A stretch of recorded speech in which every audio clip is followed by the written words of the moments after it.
All right, hey guys. Tonight I got another piece of used Raptor tactical stuff for you. So again, looked this up on the website, tried to do my due diligence beforehand, and it doesn't quite fit what they currently have listed. So my best guess is that this is the Ghost Mark II plate carrier with some minor differences. And I'll try to point out the one that I caught. There could be more as I go through this. All right, so this is in size medium, as far as I can tell. The Cummerbund is labeled medium. Medium ESAPI with backer fit in the backplate bag with minor issues, but it's in there and the fit seems right. It's the closure, and I'll show you that when we get there. And then I've got one of the P210s up front just to kind of keep the structure going there. So I've said in the past, Raptor Tactical is a company that I haven't messed with too much. I do appreciate the way their work seems to fit together and what they offer. I just haven't had too many reasons to go down that path. All right. So starting off with the front plate bag here, the one thing that I caught that was different from the Mark II that is currently on the website is there was some routing sewn into the sides. I believe it was sewn into the sides. It might be through some laser cut access channels on the side, but there was like almost like a 6094 style loop on the side. This one does not have that, but it does have the full molly face up top with a Velcro chunk down below for cummerbund securing and placard mounting, however you want to look at that. All right, so interesting thing on the front of this is this top panel is actually a big kind of pass through. So if I undo this Velcro here, it's like a reverse admin pocket. So my hand, I can reach all the way up to this top row of molly here. I would imagine that that was done for kind of an in-house placard attachment, almost like a reversed AVS panel or Aero panel. So you would flip up this lip, I'm assuming, and then put some sort of like almost like a dangler type mounting in there, and then close this back down, and that would give you your placard mounting. All right, and then your cummerbund would secure over top. Neat thing with this cummerbund is they have these kind of inverse relief cuts in here with the sewn in pull tab. So there's a little bit of bulk to this thing. I don't know if this is Tigris or, because this might be a little bit older, like a HDPE type insert in here to give this attachment some strength right here. But you've got that kind of relief cut in there so that even when you're securing this thing all the way, you've got a nice pull tab, but it all fits nice and flush, which is kind of cool. They are a little big in my, kind of my preference here is I like these to be cut down a little bit. So if I have kind of a void in the middle, that's no big deal. I still have Velcro interface there, and then that gives me room to kind of bring it in closer if I need to. If these were squared off, I could overlap them and I'd still have some good Velcro continuity. I don't know with that strengthener in there, if I overlap that, how that's really going to work out. All right, especially with any kind of in-house placard that they might have.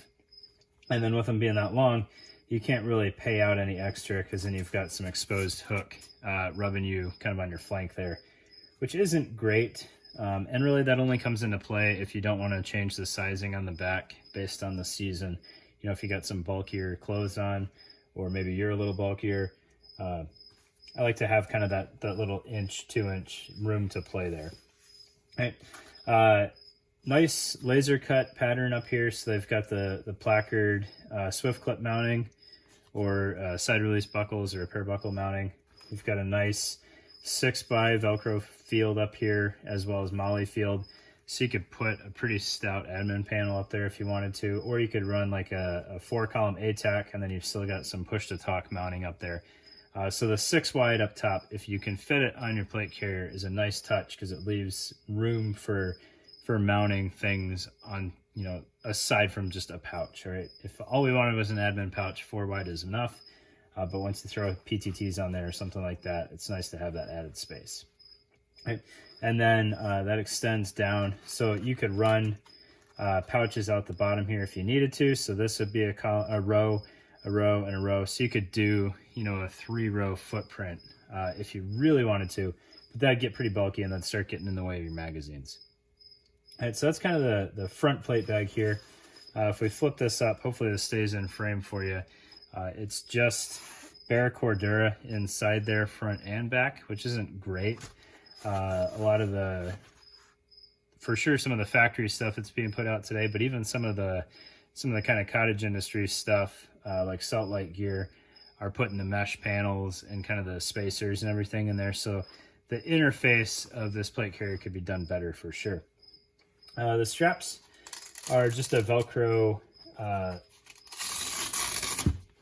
front and back. So you've got loop on the front plate bag going over the top with hook coming from the rear. Not a lot of adjustment room there. You're looking at about 4 inches of Velcro overlap.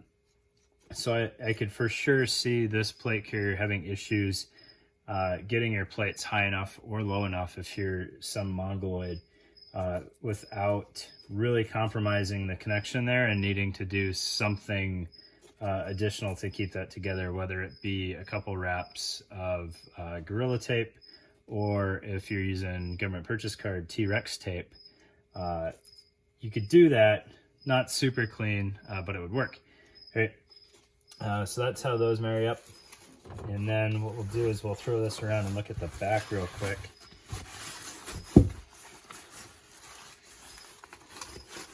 All right, so the back has a very nice full MOLLE field on it. You've got Velcro up there for any kind of identifier patch that you might need.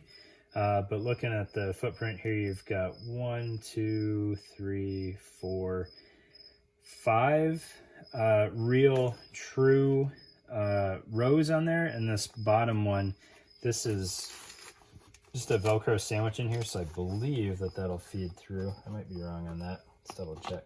Nope. All right, so that's the end of it. So let's work up from the bottom. You got 1, 2, 3, 4, 5. Yeah, 5 rows of webbing there. And then you've got the drag handle sewn in here. It's bar tacked in there. It looks like it's in there pretty good. Again, if you're really cranking on that thing, pulling somebody, I don't know for sure that would hold, but if I had to guess on anything holding that doesn't have like the full length webbing coming off of it, this is probably one of the stronger ones I've seen. And then there's, I don't know how well this is going to show up, but there's a laser cut kind of pass through there, which you could put a repair buckle on and maybe do some sort of pack hookup or sling hookup coming from the rear if that's your jam there. All right. There's no flap on the Cummerbund pass through, so this is just a pass through all the way through. And if I finagle this Cummerbund out here a little bit, there is a Velcro sandwich there for the Cummerbund. So there is adjustment there. One issue though is there's nothing that retains the Cummerbund in here. I believe the 6094 kind of also has that issue. And if everything's going right, it's not a big problem. But I have had some times where if you've got one side of the Cummerbund heavier than the other, you know, just trying to move it around, you can have your Cummerbund pull almost completely through. You can also run into issues with the black back plate bag shifting on you, depending on what you're doing. And, you know, if you're in mop gear or something like that, and you're kind of leaning over more, you can have issues with this sliding side to side. Not super ideal, but also not a huge issue, as long as you know that it's going to happen. All right. Looking at the Cummerbund, again, I don't know for sure if this is exactly what's included. I would imagine it is, but it's a pretty standard 3-cell elastic Cummerbund. I'm a huge fan of elastic Cummerbunds. I think they add a lot of utility. It's kind of like getting some free 10-speed pouches on the sides there, which I'm a big 10-speed pouch fan. However, I've learned this the hard way. I really like to have some sort of top retention on these elastic Cummerbunds. Not so much for M4 mags. Those fit in there really well. Most of the time, depending on, you know, regardless of manufacturer, they're usually deep enough that they retain them well, and I haven't had any issues with mags in there.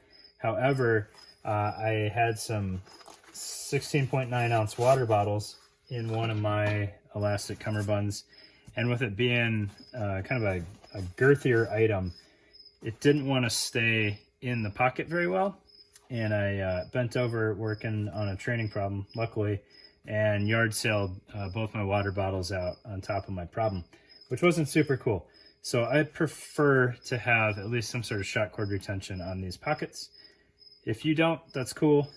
Just like you guys to know what you're getting. All right. And then I think the last thing to really talk about on here, and this is kind of one of those niche things that you don't necessarily know matters until you get your plate carrier and you figure it out. But so the plate pocket closes on the outer face, which has the potential to push danglers further away from your body. That's not a huge issue, but it does have what I would deem the industry standard of hook on the outer face and loop on the inner face, so it will pair with most of your danglers out there. If you're ever in question the tactical tailor dangler, you can flip the Velcro interface on that, so that is great. Especially if you get a new plate carrier and it's backwards, it's not quite as frustrating. But this one, as far as I can tell, I looked at a couple other samples, has the industry standard, and it'll fit your danglers just fine.